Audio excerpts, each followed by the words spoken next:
Hi friends, ಇವತ್ತಿನ ಅದ್ಭುತ ವಿಡಿಯೋಗೆ ನಿಮ್ಮೆಲ್ಲರಿಗೂ ಆತ್ಮೀಯ ಸ್ವಾಗತ. ಫ್ರೆಂಡ್ಸ್, ಸಿಬಿಐ ಅಧಿಕಾರಿಯಾಗಿದ್ದ ಸನಾಮೀರ್ ಸಭೆಯ ನಂತರ ಮನೆಗೆ ಹಿಂದಿರುಗುತ್ತಿದ್ದರು. ರಾತ್ರಿ 1 ಗಂಟೆಯಾಗಿತ್ತು ಮತ್ತು ಅವರು ನಿರ್ಜನ ರಸ್ತೆಯಲ್ಲಿ ಒಬ್ಬರೇ ನಡೆದುಕೊಂಡು ಬರುತ್ತಿದ್ದರು. ನಡೆಯುತ್ತಾ ಅವರು ಒಂದು ನಿರ್ಜನ ಸ್ಥಳವನ್ನು ತಲುಪಿದಾಗ ರಸ್ತೆಯ ಮಧ್ಯದಲ್ಲಿ ಒಬ್ಬ ಪೊಲೀಸ್ ಇನ್ಸ್ಪೆಕ್ಟರ್ ಮತ್ತು 2 ಕಾನ್ಸ್ಟೇಬಲ್ಗಳು ನಿಂತಿದ್ದರು. ಮಧ್ಯರಾತ್ರಿಯ ಸಮಯದಲ್ಲಿ ಒಬ್ಬ ಸುಂದರ ಯುವತಿ ತಮ್ಮತ್ತ ಬರುವುದನ್ನು ನೋಡಿ ಆ ಪೊಲೀಸರು ಅವಳಿಗಾಗಿ ಕಾತುರದಿಂದ ಕಾಯುತ್ತಿದ್ದರು.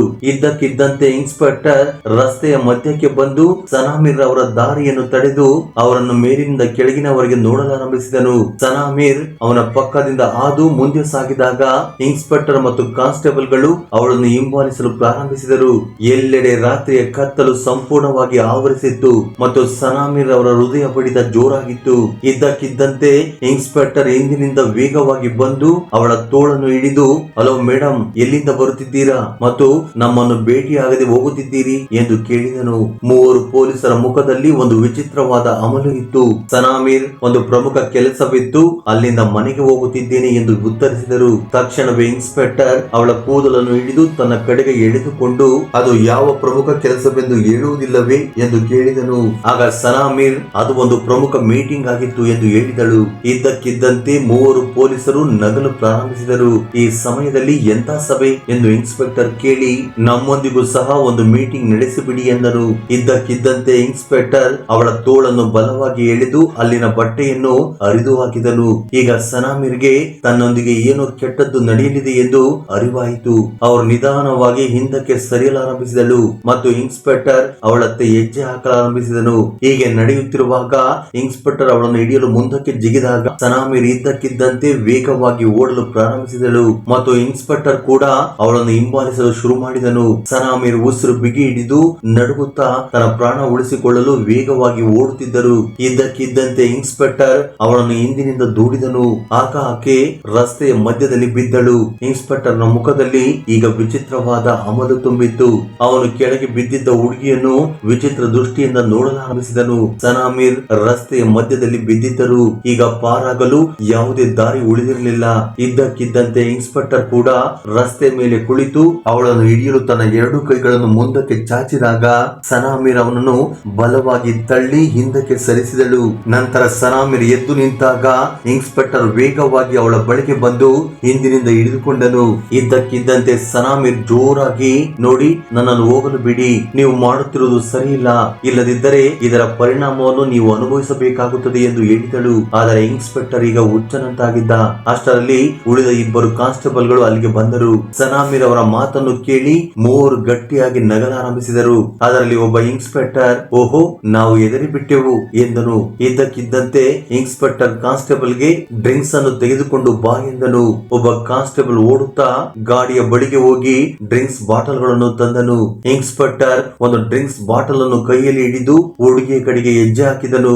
ನಂತರ ಇನ್ಸ್ಪೆಕ್ಟರ್ ಡ್ರಿಂಕ್ಸ್ ಮುಚ್ಚಳವನ್ನು ತೆರೆದು ರಸ್ತೆಯ ಮಧ್ಯದಲ್ಲಿ ಕುಳಿತಿದ್ದ ಹುಡುಗಿಯ ಮೇಲೆ ಸುರಿಯಲಾರಂಭಿಸಿದನು. ಈಗ ಹುಡುಗಿ ಸಂಪೂರ್ಣವಾಗಿ ಡ್ರಿಂಕ್ಸ್ ನಿಂದ ನೆನೆದು ಹೋಗಿದ್ದಳು.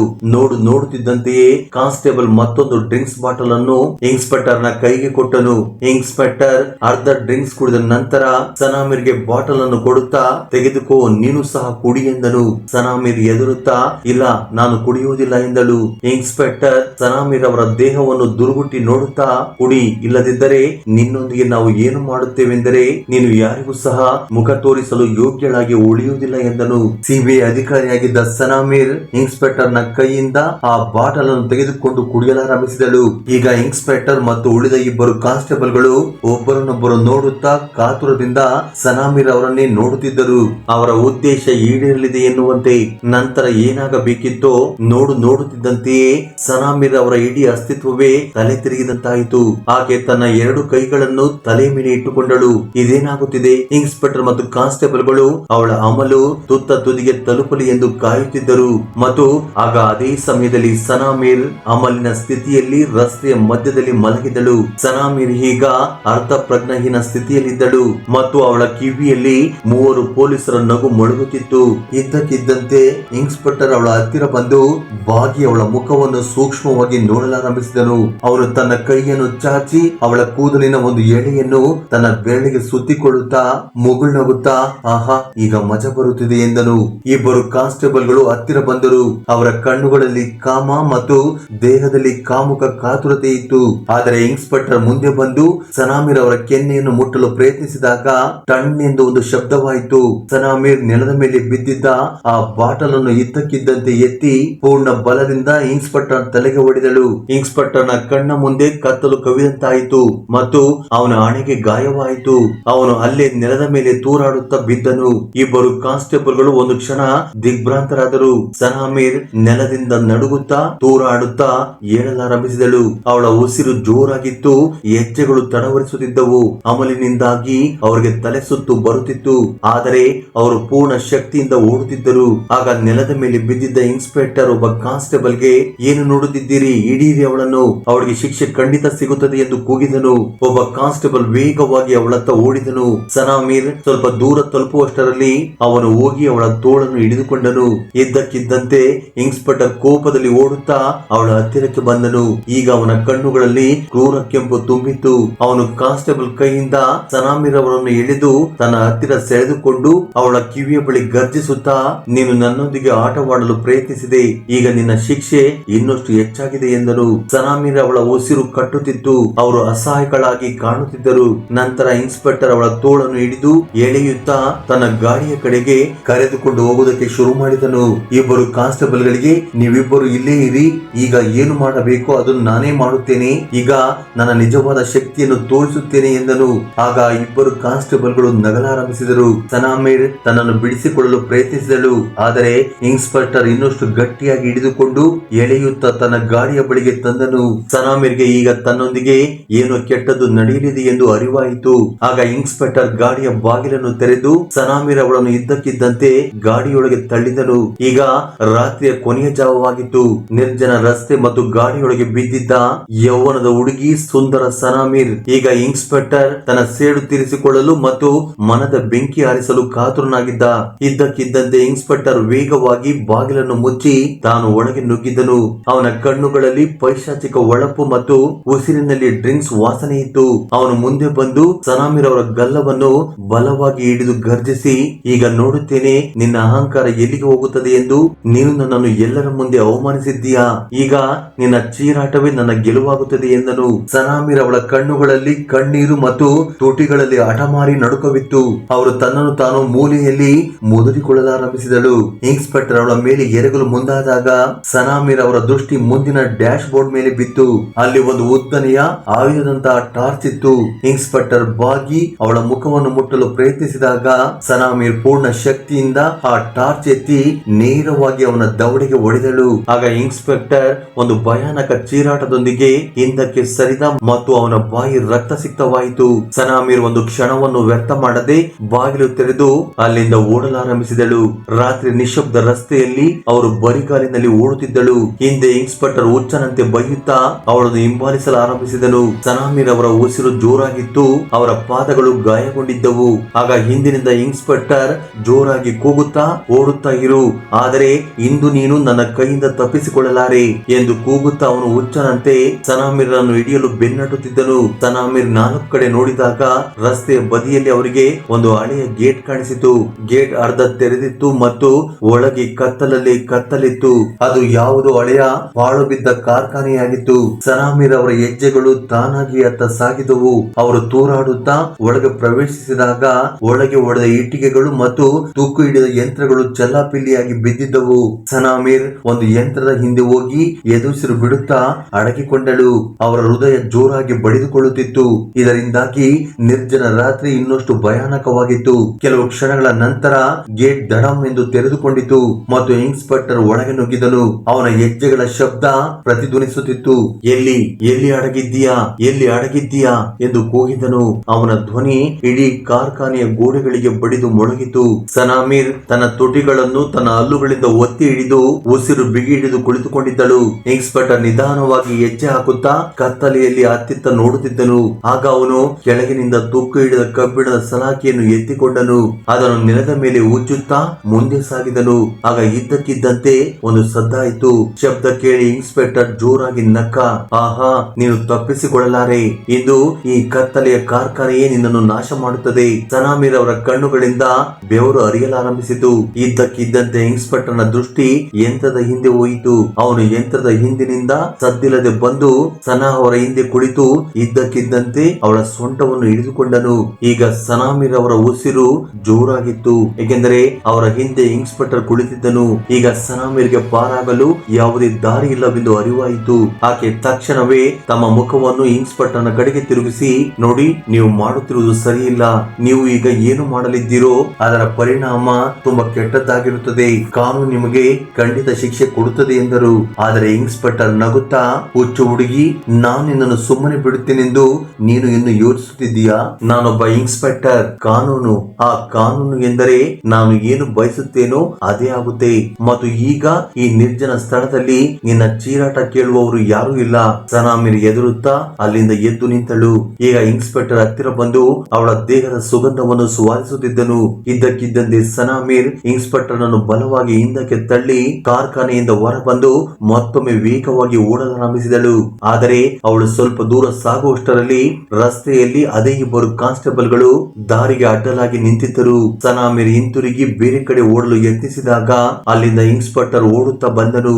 ಈಗ ಒಂದೆಡೆ ಇಬ್ಬರು ಕಾನ್ಸ್ಟೇಬಲ್ ಗಳು, ಮತ್ತೊಂದೆಡೆ ತನ್ನ ದಾಹವನ್ನು ತೀರಿಸಿಕೊಳ್ಳಲು ಮತ್ತು ಸೇಡು ತೀರಿಸಿಕೊಳ್ಳಲು ಸಿದ್ಧನಾಗಿದ್ದ ಆ ಇನ್ಸ್ಪೆಕ್ಟರ್. ಸನಾಮೀರ್ಗೆ ಈಗ ಎಲ್ಲ ದಾರಿಗಳು ಮುಚ್ಚಿ ಹೋಗಿದ್ದವು. ಅವಳು ಎದರುತ್ತಾ ಕಣ್ಣುಗಳನ್ನು ಮುಚ್ಚಿಕೊಂಡಳು. ಸೋಲನ್ನು ಒಪ್ಪಿಕೊಂಡವಳಂತೆ ಎರಡು ಕೈಗಳನ್ನು ಕಣ್ಣುಗಳ ಮೇಲೆ ಇಟ್ಟುಕೊಂಡು ರಸ್ತೆಯ ಮಧ್ಯೆ ಕುಳಿತು ಬಿಟ್ಟಳು. ಇನ್ಸ್ಪೆಕ್ಟರ್ ತನ್ನ ಶೂ ಅನ್ನು ರಸ್ತೆಗೆ ಬಲವಾಗಿ ಬಡಿಯುತ್ತಾ ಜೋರಾಗಿ ಕಿರಿಚುವ ಧ್ವನಿಯಲ್ಲಿ, ಹೇಳು, ಮತ್ತೆ ಸುಮ್ಮನೆ ನೀನೆ ಹೋಗಿ ಗಾಡಿಯಲ್ಲಿ ಮಲಗು, ಇಲ್ಲವಾದರೆ ಇಲ್ಲಿ ರಸ್ತೆಯಲ್ಲಿ ನಿನ್ನ ಕತೆ ಮುಗಿಸುತ್ತೇನೆ. ಸನಾಮೀರ್ ನಡುಗುವ ಹೃದಯದಿಂದ ನಿಧಾನವಾಗಿ ಕಣ್ಣುಗಳಿಂದ ಕೈಗಳನ್ನು ತೆಗೆದು ಕಂಪಿಸುವ ಧ್ವನಿಯಲ್ಲಿ ಹೇಳಿದಳು, ನಿಮ್ಮ ಬಳಿ ಸಮವಸ್ತ್ರವಿದೆ ಎಂದು ನೀವು ಏನು ಬೇಕಾದರೂ ಮಾಡಬಹುದೆಂದು ಭಾವಿಸಿದ್ದೀರಾ? ಆದರೆ ನೆನಪಿಡಿ, ದೌರ್ಜನ್ಯ ಎಂದಿಗೂ ಹೆಚ್ಚು ಕಾಲ ಉಳಿಯುವುದಿಲ್ಲ. ಆಗ ಇನ್ಸ್ಪೆಕ್ಟರ್ ನ ಮುಖದಲ್ಲಿ ವ್ಯಂಗ್ಯದ ನಗು ಹರಡಿತು. ಏನಿದು ಬಂಡ ಧೈರ್ಯದ ಉಪನ್ಯಾಸ ನೀಡುತ್ತಿದ್ದೀಯಾ? ಆದರೆ ಇಂದು ಈ ಮಾತುಗಳು ನಿನಗೆ ಯಾವುದೇ ಪ್ರಯೋಜನಕ್ಕೆ ಬರುವುದಿಲ್ಲ ಎಂದು ಹೇಳಿ ಇವಳು ಹೀಗೆ ಕೇಳುವುದಿಲ್ಲ, ಆ ಹಗ್ಗವನ್ನು ತನ್ನಿ ಎಂದು ಕೂಗಿದನು. ಆಗ ಒಬ್ಬ ಕಾನ್ಸ್ಟೇಬಲ್ ಓಡುತ್ತಾ ಗಾಡಿಯಿಂದ ಹಗ್ಗದ ತುಂಡನ್ನು ತಂದನು. ಆಗ ಇನ್ಸ್ಪೆಕ್ಟರ್ ಇವಳ ಕೈಕಾಲುಗಳನ್ನು ಕಟ್ಟಿ ಹಾಕಿ ಎಂದು ಆದೇಶ ಮಾಡಿದನು. ಕಾನ್ಸ್ಟೇಬಲ್ ಸನಾಮೀರ್ಳ ಕೈಕಾಲುಗಳನ್ನು ಕಟ್ಟಲು ಕುಳಿತಾಗ, ನನ್ನನ್ನು ಕಟ್ಟಿದರೆ ಪಾರಾಗಲು ಯಾವುದೇ ದಾರಿ ಇರುವುದಿಲ್ಲ ಎಂದು ಸನಾಮೀರ್ ಯೋಚಿಸಿದಳು. ಆಗ ತಕ್ಷಣವೇ ಅವಳು ಇನ್ಸ್ಪೆಕ್ಟರ್ಗೆ ಹೇಳಿದಳು, ಸರಿ ಸರಿ, ನಿಮಗೆ ಏನು ಬೇಕೋ ಅದಕ್ಕೆ ನಾನು ಸಿದ್ಧಳಿದ್ದೇನೆ. ಇದನ್ನು ಕೇಳಿ ಇನ್ಸ್ಪೆಕ್ಟರ್ ಮತ್ತು ಇಬ್ಬರು ಕಾನ್ಸ್ಟೇಬಲ್ ಗಳು ಜೋರಾಗಿ ನಗಲಾರಂಭಿಸಿದರು. ಆಗ ಇನ್ಸ್ಪೆಕ್ಟರ್ ಸನಾಳ ಬಳಿ ಬಂದು ಅವಳನ್ನೇ ದಿಟ್ಟಿಸುತ್ತಾ ಹೇಳಿದನು, ಶಹಬಾಷ್, ಮೊದಲೇ ಒಪ್ಪಿಕೊಂಡಿದ್ದರೆ ನಾವು ನಿಮ್ಮೊಂದಿಗೆ ಇಷ್ಟೆಲ್ಲ ಮಾಡಬೇಕಾಗಿರಲಿಲ್ಲ. ಇನ್ಸ್ಪೆಕ್ಟರ್ ಹತ್ತಿರ ಬರುತ್ತಿದ್ದಂತೆ ಸನಾಮೀರ್ ತನ್ನ ಮುಖದಲ್ಲಿ ಒಂದು ವಿಚಿತ್ರವಾದ ಶಾಂತತೆಯನ್ನು ತಂದುಕೊಂಡಳು. ಅವಳು ನಿಜವಾಗಿ ಸೋಲೊಪ್ಪಿಕೊಂಡಿದ್ದಾಳೆ. ಇಬ್ಬರು ಕಾನ್ಸ್ಟೇಬಲ್ ಗಳು ನಗುತ್ತಿದ್ದರು. ಈಗ ಈ ಹುಡುಗಿ ತಮ್ಮ ಕಂಟ್ರೋಲ್ಗೆ ಬಂದಿದ್ದಾಳೆಂದು ಸಂಪೂರ್ಣವಾಗಿ ತೃಪ್ತರಾಗಿದ್ದರು. ಇನ್ಸ್ಪೆಕ್ಟರ್ ಹಗ್ಗವನ್ನು ಕಾನ್ಸ್ಟೇಬಲ್ ಕೈಯಿಂದ ತೆಗೆದುಕೊಳ್ಳುತ್ತಾ, ಈಗ ಅವಳೇ ಸಿದ್ಧಳಾಗಿದ್ದಾಳೆ, ಹಗ್ಗದ ಅಗತ್ಯವಿಲ್ಲ, ನೇರವಾಗಿ ಗಾಡಿಯಲ್ಲಿ ಹೋಗಿ ಕುಳಿತುಕೋ ಎಂದನು. ಈಗ ಸನಾ ಆ ನಿರ್ಜನ ರಸ್ತೆ ಮತ್ತು ಕತ್ತಲೆಯ ರಾತ್ರಿಯಲ್ಲಿ ಗಾಡಿಯ ಕಡೆಗೆ ನಡೆಯತೊಡಗಿದಳು. ಇನ್ಸ್ಪೆಕ್ಟರ್ ಮತ್ತು ಇಬ್ಬರು ಕಾನ್ಸ್ಟೇಬಲ್ ಗಳು ತಮ್ಮ ಉದ್ದೇಶವನ್ನು ಪೂರೈಸಿಕೊಳ್ಳಲು ಕಾತುರದಿಂದ ಅವಳ ಹಿಂದೆ ನಡೆದರು. ಗಾಡಿಯ ಬಳಿ ತಲುಪಿದ ತಕ್ಷಣ ಸನಾಮೀರ್ ಗಾಡಿಯ ಬಾಗಿಲನ್ನು ತೆರೆದು ತಕ್ಷಣವೇ ಹಿಂತಿರುಗಿ ಇನ್ಸ್ಪೆಕ್ಟರ್ಗೆ ಹೇಳಿದಳು, ನೋಡು, ನಾನು ನಿನ್ನ ಮಾತನ್ನು ಕೇಳುತ್ತಿದ್ದೇನೆ, ಆದರೆ ಇದರ ಪರಿಣಾಮ ನಿನಗೆ ತುಂಬಾ ಕೆಟ್ಟದ್ದಾಗಿರುತ್ತದೆ ಎಂದು ಮತ್ತೊಮ್ಮೆ ಹೇಳುತ್ತಿದ್ದೇನೆ. ಆಗ ಇನ್ಸ್ಪೆಕ್ಟರ್ ವ್ಯಂಗ್ಯವಾಗಿ ನಗುತ್ತಾ, ಆಹಾ, ಬೇರೆ ಯಾವುದೇ ಪರಿಣಾಮದ ಬಗ್ಗೆ ಚಿಂತೆ ಬಿಟ್ಟು ಬಿಡು ಎಂದು ನಗುವುದಕ್ಕೆ ಶುರು ಮಾಡಿದನು. ಆಗ ಇಬ್ಬರು ಕಾನ್ಸ್ಟೇಬಲ್ ಗಳು ಸಹ ನಗುತ್ತಾ ಒಬ್ಬರನ್ನೊಬ್ಬರು ನೋಡಿಕೊಂಡರು. ಸನಾಮೀರ್ ನಿಧಾನವಾಗಿ ಗಾಡಿಯೊಳಗೆ ಕಾಲಿಟ್ಟಳು. ಇನ್ಸ್ಪೆಕ್ಟರ್ ಬಾಗಿ ಅವಳ ಹತ್ತಿರ ಬರುತ್ತಾ ವ್ಯಂಗ್ಯದಿಂದ ಹೇಳಿದನು, ಶಹಬಾಷ್, ತುಂಬಾ ಬುದ್ಧಿವಂತರಾಗಿದ್ದೀಯಾ. ಆಗ ಇನ್ಸ್ಪೆಕ್ಟರ್ ಗಾಡಿಯೊಳಗೆ ಬರುವುದಕ್ಕೆ ಮುಂದಾದಾಗ ಅದೇ ಸಮಯದಲ್ಲಿ ಹಿಂದಿನಿಂದ ಮತ್ತೊಂದು ಪೊಲೀಸ್ ಜೀಪ್ ಅಲ್ಲಿಗೆ ಬಂದಿತು. ಇನ್ಸ್ಪೆಕ್ಟರ್ ಪೊಲೀಸ್ ಜೀಪ್ ಅನ್ನು ನೋಡಿ ಗಾಡಿಯ ಬಾಗಿಲನ್ನು ಮುಚ್ಚಿ ಆ ಜೀಪಿನ ಕಡೆಗೆ ನಡೆದನು. ಸನಾಮೀರ್ ಗಾಡಿಯೊಳಗೆ ಇದ್ದಳು. ಇನ್ಸ್ಪೆಕ್ಟರ್ ಹೋಗಿ ಜೀಪಿನಲ್ಲಿದ್ದ ಪೊಲೀಸ್ ಅಧಿಕಾರಿಯೊಂದಿಗೆ ಮಾತನಾಡತೊಡಗಿದನು. ಆಗ ಸನಾಮೀರ್ ಹೊರ ಬಂದು ಜೀಪಿನ ಬಳಿ ಬರುವಷ್ಟರಲ್ಲಿ ಆ ಜೀಪ್ ಅಲ್ಲಿಂದ ಹೊರಟು ಹೋಯಿತು. ಈಗ ಇನ್ಸ್ಪೆಕ್ಟರ್ ಇನ್ಸ್ಪೆಕ್ಟರ್ ಮತ್ತೆ ಗಾಡಿಯ ಕಡೆಗೆ ಹಿಂತಿರುಗುತ್ತಿದ್ದ. ಅಷ್ಟರಲ್ಲಿ ಸನಾಮೀರ್ ಬೇಗನೆ ಬಾಗಿಲು ತೆರೆದು ಹೊರ ಬಂದು ಇನ್ಸ್ಪೆಕ್ಟರ್ನ ಬಳಿ ಹೋಗಿ ಅವನ ಕೈ ಹಿಡಿದು ಹೇಳಿದಳು, ಈಗ ಏನಾಯ್ತು? ಸನಾಮೀರ್ ಪ್ರೀತಿಯ ನೋಟದಿಂದ ಅವನನ್ನು ನೋಡಿ ಅವನನ್ನು ಅಪ್ಪಿಕೊಳ್ಳುತ್ತಾ ಹೇಳಿದಳು, ನನಗೆ ತುಂಬಾ ಹಸಿವಾಗಿದೆ, ಮೊದಲು ನನಗೆ ಏನಾದರೂ ತಿನ್ನಿಸು, ಆಮೇಲೆ ಇಲ್ಲಿ ನಾನು ಮತ್ತು ನೀನು ಮಾತ್ರ ಇರುತ್ತೇವೆ, ಬೇರೆ ಯಾರು ಇರುವುದಿಲ್ಲ ಎಂದಳು. ಇನ್ಸ್ಪೆಕ್ಟರ್ ನ ಮುಖದಲ್ಲಿ ನಗು ಮೂಡಿತು. ಅವನು ತಕ್ಷಣವೇ ತನ್ನ ಗಾಡಿಯ ಕಡೆಗೆ ಹೋಗಿ ಒಂದು ಬರ್ಗರ್ ತಂದು ಸನಾಳಿಗೆ ಕೊಟ್ಟನು. ಸನಾಮೀರ್ ಅಲ್ಲೇ ರಸ್ತೆಯಲ್ಲಿ ಕುಳಿತು ಬರ್ಗರ್ ತಿನ್ನತೊಡಗಿದಳು. ಕಾತುರದಿಂದ ನಿಂತಿದ್ದ ಇನ್ಸ್ಪೆಕ್ಟರ್ಗೆ ತಾಳ್ಮೆ ಇರಲಿಲ್ಲ. ಅವನು ಸನಾಳಿಗೆ ಹೇಳಿದ, ಬೇಗ ತಿನ್ನು, ಸಮಯವಿಲ್ಲ. ಆಗ ಸನಾಮೀರ್ ತನಗೆ ತಾನೇ ಅಂದುಕೊಂಡಳು, ಈಗ ಇವರನ್ನು ಹೆಚ್ಚು ಹೊತ್ತು ತಡೆಯಲು ಸಾಧ್ಯವಿಲ್ಲ, ನಾನೇನು ಮಾಡಲಿ ಈಗ ಎಂದು ಆಲೋಚನೆ ಮಾಡುವುದಕ್ಕೆ ಶುರು ಮಾಡಿದಳು. ನಂತರ ಸನಾಮೀರ್ ಎದುರುತ್ತಾ ರಸ್ತೆಯಿಂದ ಎದ್ದು ನಿಂತಳು. ಕತ್ತಲೆಯ ರಾತ್ರಿ ಮತ್ತು ನಿರ್ಜನ ರಸ್ತೆಯ ಮೌನವು ಮತ್ತಷ್ಟು ಭಯವನ್ನು ಸೃಷ್ಟಿ ಮಾಡಿತ್ತು. ಇನ್ಸ್ಪೆಕ್ಟರ್ ಈಗ ಸಂಪೂರ್ಣವಾಗಿ ಸಿದ್ಧನಾಗಿದ್ದನು. ಅವನ ಕಣ್ಣುಗಳಲ್ಲಿ ಕಾಮದ ಹೊಳಪು ಇತ್ತು ಮತ್ತು ಇಬ್ಬರು ಕಾನ್ಸ್ಟೇಬಲ್ಗಳು ಹಿಂದೆ ನಗುತ್ತಾ ಪಿಸುಗುಟ್ಟುತ್ತಿದ್ದರು. ಇದ್ದಕ್ಕಿದ್ದಂತೆ ಇನ್ಸ್ಪೆಕ್ಟರ್ ಮುಂದೆ ಬಂದು ಸರಳ ತೋಳನ್ನು ಗಟ್ಟಿಯಾಗಿ ಹಿಡಿದು ಭಾರವಾದ ಉಸಿರು ತೆಗೆದುಕೊಳ್ಳುತ್ತಾ, ಸಾಕು, ನಾಟಕ ನಿಲ್ಲಿಸು, ಸಮಯ ವ್ಯರ್ಥ ಮಾಡಬೇಡ ಎಂದನು. ಸನಾ ಒಂದು ಕ್ಷಣ ತನ್ನ ತುಟಿಗಳ ಮೇಲೆ ವಿಚಿತ್ರವಾದ ಮುಗ್ಧ ನಗುವನ್ನು ತಂದುಕೊಂಡಳು. ಅವಳು ಸೋಲೊಪ್ಪಿಕೊಂಡಿದ್ದಾಳೆ.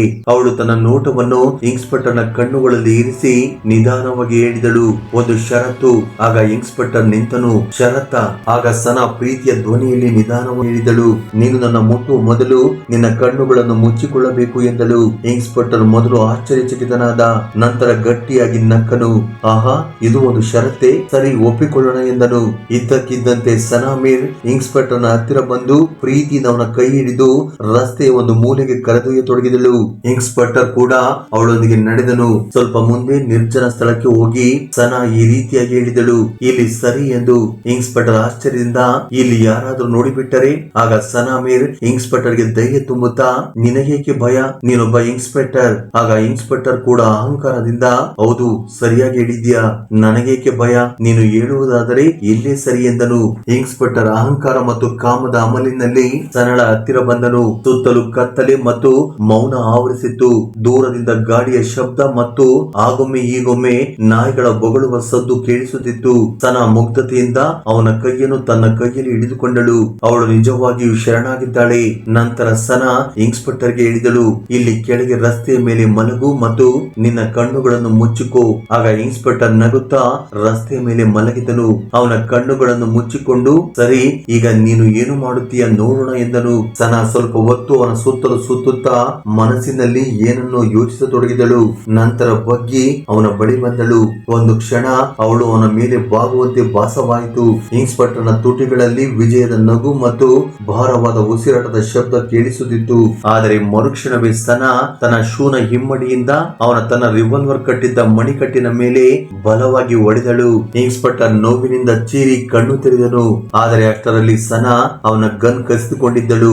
ಇನ್ಸ್ಪೆಕ್ಟರ್ ಎದ್ದು ರಸ್ತೆ ಮಧ್ಯೆ ಕುಳಿತು, ನನಗೆ ಮೋಸ ಮಾಡಿದೆ ಎಂದು ಕೂಗಿದನು. ಈಗ ಸನಳಿಗೆ ತನ್ನ ಕೆಲಸ ಇನ್ನು ಪೂರ್ಣಗೊಂಡಿಲ್ಲವೆಂದು ನೆನಪಾಯಿತು.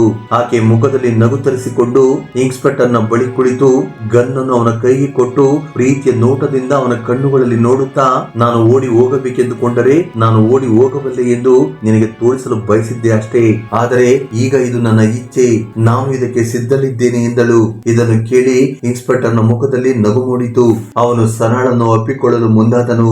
ಆಗ ಸನಾಮೀರ್, ಒಂದು ನಿಮಿಷ ನಿಲ್ಲು, ನೀನು ಮೊದಲು ನನಗೆ ಹೇಳು, ನೀನು ನಿಜವಾಗಿ ಒಬ್ಬ ಶಕ್ತಿಶಾಲಿ ಇನ್ಸ್ಪೆಕ್ಟರ್ ಮತ್ತು ನಿನಗೆ ಬೇಕಾದ್ದನ್ನು ನೀನು ಮಾಡಬಲ್ಲೆಯಾ ಎಂದು ಕೇಳಿದಳು. ಆಗ ಇನ್ಸ್ಪೆಕ್ಟರ್ ಗರ್ವದಿಂದ, ಹೌದು, ಮಾಡಬಲ್ಲೆ ಎಂದನು. ಆಗ ಸನಾಮೀರ್ ಇದ್ದಕ್ಕಿದ್ದಂತೆ ಇನ್ಸ್ಪೆಕ್ಟರ್ ನ ಕೈ ಹಿಡಿದು ಗಾಡಿಯ ಕಡೆಗೆ ಕರೆದೊಯ್ಯತೊಡಗಿದಳು. ಇನ್ಸ್ಪೆಕ್ಟರ್ ಆಶ್ಚರ್ಯದಿಂದ ಇದೆಲ್ಲವನ್ನು ನೋಡುತ್ತಿದ್ದನು. ಆಗ ಅವರು ಗಾಡಿಯ ಬಳಿ ತಲುಪಿದರು. ಆ ನಿರ್ಜನ ರಸ್ತೆಯಲ್ಲಿ ರಾತ್ರಿಯ ಕೊನೆಯ ಜಾವವಾಗಿತ್ತು. ಅಲ್ಲಿ ಸನಾ ಮತ್ತು ಇನ್ಸ್ಪೆಕ್ಟರ್ ಮಾತ್ರ ಇದ್ದರು. ಅವರು ಗಾಡಿಯ ಬಳಿ ತಲುಪಿದ ತಕ್ಷಣ ಸನಾ ಗಾಡಿಯೊಳಗೆ ಪ್ರವೇಶಿಸಿ ಒಂದು ಕೆಂಪು ಬಣ್ಣದ ದುಪ್ಪಟವನ್ನು ತೆಗೆದುಕೊಂಡು ಹೊರಬಂದು ಕೇಳಿದಳು, ಇದು ಯಾರದ್ದು? ಆಗ ಇನ್ಸ್ಪೆಕ್ಟರ್ ವ್ಯಂಗ್ಯವಾಗಿ, ನಿನ್ನಂತೆಯೇ ಯಾವುದಾದರೂ ಹುಡುಗಿಯದಾಗಿರಬಹುದು ಎಂದನು. ಸನಾಮೀರ್ ಈಗ ತನ್ನ ನಿಜವಾದ ಉದ್ದೇಶದತ್ತ ಸಾಗುತ್ತಿದ್ದಳು. ಮತ್ತೆ ಆಕೆ ಮಾತನಾಡುತ್ತಾ, ನಾನು ನಂಬುವುದಿಲ್ಲ, ನೀನು ಅಷ್ಟು ಶಕ್ತಿಶಾಲಿ ಮತ್ತು ಇದೆಲ್ಲವನ್ನು ಮಾಡಬಲ್ಲೆಯಾ ಎಂದು ಕೇಳಿದಳು. ತನ್ನ ಹುದ್ದೆಯ ಗರ್ವದಲ್ಲಿ ಮಾತನಾಡುತ್ತಿದ್ದ ಇನ್ಸ್ಪೆಕ್ಟರ್ಗೆ ಅವಳ ತಂತ್ರ ಅರ್ಥವಾಗಲಿಲ್ಲ. ಅವನು ತನ್ನ ಮೊಬೈಲ್ ನಿಂದ ತಾನು ಅತ್ಯಾಚಾರ ಮಾಡಿದ್ದ ಎಲ್ಲ ಹುಡುಗಿಯರ ಫೋಟೋಗಳನ್ನು ಸನಾಳಿಗೆ ತೋರಿಸತೊಡಗಿದನು. ದೊಡ್ಡ ಗರ್ವದಿಂದ, ತುಂಬಾ ದುರಹಂಕಾರದಿಂದ ಎಲ್ಲ ಘಟನೆಗಳನ್ನು ವಿವರಿಸತೊಡಗಿದನು. ನಿನ್ನೆ ನಾನು ಹೀಗೆ ಮಾಡಿದೆ, ಮೊನ್ನೆ ಹಾಗೆ ಮಾಡಿದೆ, ನನ್ನನ್ನು ಹಿಡಿಯುವವರು ಯಾರು, ನಾನೊಬ್ಬ ಇನ್ಸ್ಪೆಕ್ಟರ್ ಎಂದು ಗರ್ವದ ಮಾತುಗಳನ್ನಾಡುತ್ತಿದ್ದನು. ಸನಾಮಿರ್ ಸುಮ್ಮನೆ ಎಲ್ಲ ಮಾತುಗಳನ್ನು ಕೇಳಿಸಿಕೊಳ್ಳುತ್ತಿದ್ದಳು. ನಂತರ ಇನ್ಸ್ಪೆಕ್ಟರ್ ನ ಬಳಿ ಹೋಗಿ, ವಾವ್, ನೀನು ತುಂಬಾ ಧೈರ್ಯಶಾಲಿ ಎಂದು ಹೇಳಿ, ಬಾ, ಈಗ ನಿನ್ನ ಧೈರ್ಯವನ್ನು ನೋಡಲು ಬಯಸುತ್ತೇನೆ ಎಂದಳು. ಅವಳು ಇನ್ಸ್ಪೆಕ್ಟರ್ ನನ್ನು ಆ ನಿರ್ಜನ ರಸ್ತೆ ಇನ್ನೊಂದು ಬದಿಗೆ ಕರೆದೊಯ್ಯತೊಡಗಿದಳು. ಅಲ್ಲಿ ಉಳಿದ ಇಬ್ಬರು ಕಾನ್ಸ್ಟೇಬಲ್ ಗಳು ಸಹ ನಿಂತಿದ್ದರು. ಇನ್ಸ್ಪೆಕ್ಟರ್ ಕೂಡ ಸಂತೋಷದಿಂದ ಅವಳೊಂದಿಗೆ ನಡೆದನು. ಅಲ್ಲಿಗೆ ತಲುಪಿದ ನಂತರ ಸನಾಮಿರ್ ನಗುತ್ತಾ ಹೇಳಿದಳು, ಹಾಗಾದರೆ ಏನು ಹೇಳುತ್ತಿದ್ದೀರಿ ಇನ್ಸ್ಪೆಕ್ಟರ್ ಸಾಹೇಬ್ರೆ, ನಿಮ್ಮನ್ನು ಹಿಡಿಯುವವರು ಯಾರು ಇಲ್ಲವೇ? ಈ ರೀತಿಯಾಗಿ ಹೇಳುತ್ತಾ ಅವಳು ತನ್ನ ಬಟ್ಟೆಯೊಳಗೆ ಬಚ್ಚಿಟ್ಟಿದ್ದ ಕ್ಯಾಮರಾವನ್ನು ಹೊರತೆಗೆದಳು. ಅದೇ ಕ್ಯಾಮರಾದಲ್ಲಿ ಇನ್ಸ್ಪೆಕ್ಟರ್ ನ ಎಲ್ಲ ಅಪರಾಧಗಳು, ಅವನ ಗರ್ವದ ಒಪ್ಪಿಗೆಗಳು ಮತ್ತು ಪ್ರತಿಯೊಂದು ದುಷ್ಕೃತ್ಯವೂ ರೆಕಾರ್ಡ್ ಆಗಿತ್ತು. ಅದನ್ನು ನೋಡಿದ ತಕ್ಷಣ ಇನ್ಸ್ಪೆಕ್ಟರ್ ನ ಮುಖದ ಬಣ್ಣ ಆರಿ ಹೋಯಿತು. ಆ ನಂತರ ಅವನು ಗಾಬರಿಯಿಂದ ಕ್ಯಾಮರಾವನ್ನು ಕಸಿದುಕೊಳ್ಳಲು ಸನಾಳತ್ತ ಧಾವಿಸಿದನು. ಆದರೆ ಅಷ್ಟರಲ್ಲಿ ಅವನ ಮುಖಕ್ಕೆ ಒಂದು ಬಲವಾದ ಪೆಟ್ಟು ಬಿತ್ತು. ಈಗ ಅವನ ಮುಂದೆ ನಿಂತಿದ್ದವಳು ಅಸಹಾಯಕ ಸನಾಮಿರ್ ಆಗಿರಲಿಲ್ಲ, ಬದಲಿಗೆ ತನ್ನ ನಿಜವಾದ ರೂಪದಲ್ಲಿ ಒಬ್ಬ ಧೈರ್ಯಶಾಲಿ ಅಧಿಕಾರಿಯಾಗಿದ್ದಳು. ಅದೇ ಸಮಯದಲ್ಲಿ ಹಿಂದಿನಿಂದ 2 ಕಪ್ಪು ಜೀಪ್ಗಳ ಹೆಡ್ಲೈಟ್ಗಳು ಮಿಂಚುತ್ತಿದ್ದವು. ಬ್ರೇಕ್ ನ ಶಬ್ದ ಮೊಳಗಿತು. ಮರುಕ್ಷಣವೇ ಕಮಾಂಡೋಗಳ ತಂಡಗಳು ಗಾಡಿಗಳಿಂದ ಹೊರಬಂದವು. ಆಗ ಸನಾಮಿರ್ ಕೈ ಸನ್ನೆ ಮಾಡಿದಳು. ನೋಡುತ್ತಿದ್ದಂತೆಯೇ ಇನ್ಸ್ಪೆಕ್ಟರ್ ಮತ್ತು ಆ ಇಬ್ಬರು ಕಾನ್ಸ್ಟೇಬಲ್ ಗಳನ್ನು ನೆಲಕ್ಕೆ ಕೆಡವಲಾಯಿತು. ಇನ್ಸ್ಪೆಕ್ಟರ್ ನ ಕಾಲುಗಳು ನಡುಗತೊಡಗಿದವು. ಅವನು ನಡುಗುವ ಧ್ವನಿಯಲ್ಲಿ, ಈ ಹುಡುಗಿ ಸುಳ್ಳು ಹೇಳುತ್ತಿದ್ದಾಳೆ ಎಂದನು. ಸನಾಮಿರ್ ಅವನ ಬಳಿ ಬಂದು ಮತ್ತೊಂದು ಬಲವಾದ ಪೆಟ್ಟು ಕೊಟ್ಟು ಗರ್ವದಿಂದ ಹೇಳಿದಳು, ನಾನು ಯಾರೆಂದು ನಿನಗೆ ಗೊತ್ತೇ? ನಾನು ಸಿಬಿಐ ಅಧಿಕಾರಿ. ಈ ತಂಡ ನನ್ನ ಆದೇಶದ ಮೇರೆಗೆ ಇಲ್ಲಿಗೆ ಬಂದಿದೆ. ಈ ಆಟವನ್ನು ನೀನು ನನ್ನೊಂದಿಗೆ ಆಡುತ್ತಿದ್ದೀಯಾ ಎಂದು, ಇನ್ನು ನನ್ನೊಂದಿಗೆ ಆಟವಾಡಬಹುದು ಎಂದು ನೀನು ಭಾವಿಸಿದ್ದೆ ಅಲ್ಲವೇ? ಆದರೆ ವಾಸ್ತವವಾಗಿ ಈ ಆಟವನ್ನು ನಾನು ನಿನ್ನೊಂದಿಗೆ ಆಡಿದ್ದೇನೆ. ನಿನ್ನ ಕ್ರೌರ್ಯ ಮತ್ತು ಹುಡುಗಿಯರೊಂದಿಗಿನ ದುಷ್ಕೃತ್ಯಗಳ ಬಗ್ಗೆ ನನಗೆ ತಿಳಿದಾಗ ನಾನು ಸ್ವತಃ ಇಲ್ಲಿಗೆ ಬಂದು ನಿನ್ನನ್ನು ರೆಡ್ ಹ್ಯಾಂಡ್ ಆಗಿ ಹಿಡಿಯಲು ನಿರ್ಧರಿಸಿದೆ. ಇದರಿಂದ ನೀನೆ ನಿನ್ನ ಬಾಯಿಂದ ನಿನ್ನ ಅಪರಾಧವನ್ನು ಒಪ್ಪಿಕೊಳ್ಳುತ್ತೀಯಾ? ನಿನಗೆ ಶೀಘ್ರವಾಗಿ ಶಿಕ್ಷೆ ಕೊಡಿಸಬಹುದು ಎಂದು ನಾನು ಪ್ಲಾನ್ ಮಾಡಿದ್ದೆ. ನಂತರ ಸನಾಮಿರ್ ತನ್ನ ಐಡಿ ಕಾರ್ಡ್ ಅನ್ನು ಜೇಬಿನಿಂದ ತೆಗೆದು ಇನ್ಸ್ಪೆಕ್ಟರ್ ನ ಮುಖದ ಮುಂದೆ ಪ್ರದರ್ಶಿಸಿದಳು. ಮೂವರ ಕಣ್ಣುಗಳು ಆಶ್ಚರ್ಯ ಮತ್ತು ಭಯದಿಂದ ಅಗಲವಾದವು. ಸನಾಮಿರ್ ಇನ್ಸ್ಪೆಕ್ಟರ್ ನನ್ನು ಕಾಲಿನಿಂದ ಒದ್ದು ನೆಲಕ್ಕೆ ಕೆಡವಿ, ಕರೆದೊಯ್ಯಿರಿ ಇವನನ್ನು, ನನ್ನ ಕಣ್ಣ ಮುಂದೆ ಇರಬಾರದು ಇವನು ಅಂತೇಳಿ ಆದೇಶ ಮಾಡಿದರು.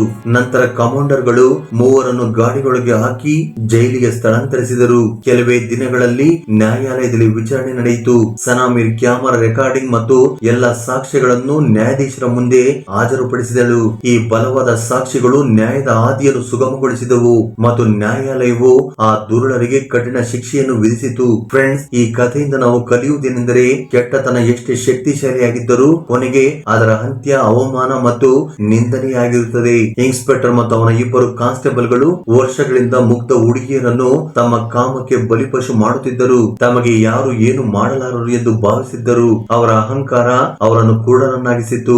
ತಾನು ಎಲ್ಲರೊಂದಿಗೆ ಆಟವಾಡುತ್ತಿದ್ದೇನೆ ಎಂದು ಇನ್ಸ್ಪೆಕ್ಟರ್ ಗೆ ಗರ್ವವಿತ್ತು. ಸನಾಮಿರ್ ನನ್ನು ತನ್ನ ಬಲಿಪಶುವನ್ನಾಗಿ ಮಾಡಿಕೊಳ್ಳುತ್ತೇನೆಂದು ಅವರು ಭಾವಿಸಿದ್ದರು. ಆದರೆ ಸನಾಮಿರ್ ತನ್ನ ಮಿಷನ್ ಮತ್ತು ಉದ್ದೇಶಕ್ಕಾಗಿ ಇದೆಲ್ಲವನ್ನು ಸಹಿಸಿಕೊಂಡಳು. ತಾನು ಅವರ ಬಳಿ ಹೋಗಿ ಎಲ್ಲವನ್ನು ತನ್ನ ಕ್ಯಾಮರಾದಲ್ಲಿ ಸೆರೆ ಹಿಡಿಯದಿದ್ದರೆ ಈ ದುರುಳರು ಎಂದಿಗೂ ಬದಲಾಗುತ್ತಿರಲಿಲ್ಲ ಎಂದು ಅವಳಿಗೆ ತಿಳಿದಿತ್ತು. ಆದರೆ ನಿಜವಾದ ಆಟವನ್ನು ಆಡುತ್ತಿದ್ದವನು ಅವನಲ್ಲ, ಬದಲಿಗೆ ಸನಾಮಿರ್ ಅವನೊಂದಿಗೆ ಆಟವಾಡುತ್ತಿದ್ದಳು. ಸಮಯ ಬಂದಾಗ ಸನಾಮಿರ್ ತನ್ನ ನಿಜವಾದ ರೂಪವನ್ನು, ಒಬ್ಬ ಸಿಬಿಐ ಅಧಿಕಾರಿಯ ಮುಖವನ್ನು ಜಗತ್ತಿನ ಮುಂದೆ ತೋರಿಸಿದಳು. ಯಾರು ಇಷ್ಟು ವರ್ಷಗಳಿಂದ ಇತರರನ್ನು ಅಳಿಸಿದ್ದರೂ ಅವನು ಸ್ವತಃ ಕಮಾಂಡೋಗಳ ಕೈಯಲ್ಲಿ ಪೆಟ್ಟುಗಳನ್ನು ತಿನ್ನುತ್ತಾ ಜೈಲಿನ ಕಂಬಿಗಳ ಹಿಂದೆ ಸೇರಿದನು.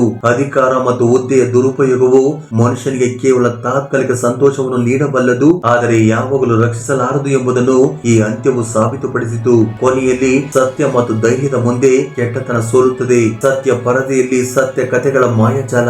ದಾರಿ ಎಷ್ಟೇ ಕಷ್ಟಕರವಾಗಿದ್ದರೂ ಸತ್ಯವೇ ಯಾವಾಗಲೂ ಗೆಲ್ಲುತ್ತದೆ. ಶ್ರೀ ಶಕ್ತಿ ಗಣಪತಿ ಭವಿಷ್ಯವಾಣಿ. ಇಷ್ಟಪಟ್ಟವರ ಜೊತೆ ಮದುವೆ, ಸ್ತ್ರೀ ವಶೀಕರಣ ಮತ್ತು ಪುರುಷ ವಶೀಕರಣ, ಮಕ್ಕಳು ನಿಮ್ಮ ಮಾತು ಕೇಳುವಂತಾಗಲು, ಗಂಡ ಹೆಂಡತಿ ವಿರಸ ಮತ್ತು ಅನೈತಿಕ ಸಮಸ್ಯೆ ಹಾಗೂ ಗುಪ್ತ ಮತ್ತು ಕಠಿಣ ಸಮಸ್ಯೆ ಏನೇ ಇದ್ದರೂ, ಎಷ್ಟೇ ಕಠಿಣವಾಗಿದ್ದರೂ ಚಿಂತಿಸಬೇಡಿ ಸ್ನೇಹಿತರೆ. ನಮ್ಮಲ್ಲಿ 100% ಕೇವಲ 2 ದಿನದಲ್ಲಿ ಪರಿಹಾರ ಪಡೆದುಕೊಳ್ಳಿ. ಗುರುಜಿ ಗುರುದತ್ ಭಟ್. ಈಗಲೇ ಕರೆ ಮಾಡಿ 7411185469. ಫ್ರೆಂಡ್ಸ್, ಈ ವಿಡಿಯೋ ನಿಮ್ಗೆ ಇಷ್ಟವಾಗಿದ್ದರೆ ದಯವಿಟ್ಟು ಲೈಕ್ ನೀಡುವುದನ್ನು ಮರೆಯಬೇಡಿ. ಧನ್ಯವಾದಗಳು.